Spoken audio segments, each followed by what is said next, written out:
Hi guys! Nandito tayo ngayon sa Barangay Santol, Tansa, Cavite. Tara, pasukin natin ang Istana Tansa.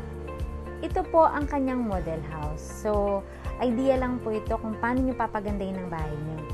Ayan po, may lot area siya na 44 square meter at 58 square meter naman ang floor area niya.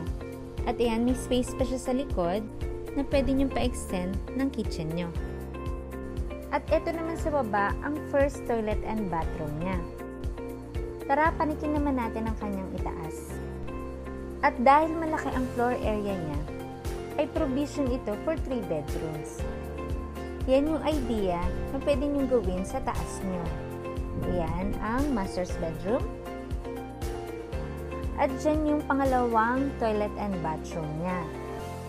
Kapag ito ay tinurn over sa inyo, ay bare type po ito. So, kayo nang bahala magpaganda at least idea nyo yung masusunod. So, ayan, diba, meron na kayong idea kung paano nyo mapaganda, hindi na kayo mahihirapan. So, ayan, at pasukin naman natin ang second bedroom.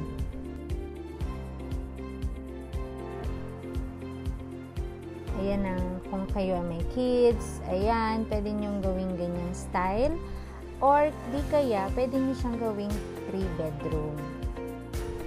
Ayan, pwede nyo din palagyan ng katulad niyan, built-in cabinet. Kaya sa mga gusto mag-avail, mag-PM lang sa aking FB page. Dahil 5,000 lang po ang reservation fee nito. At mababa lang po ang down payment nito. 13,607 naman po ang monthly amortization niya through Pag-ibig. Very accessible ang lugar nito dahil malapit siya sa lahat.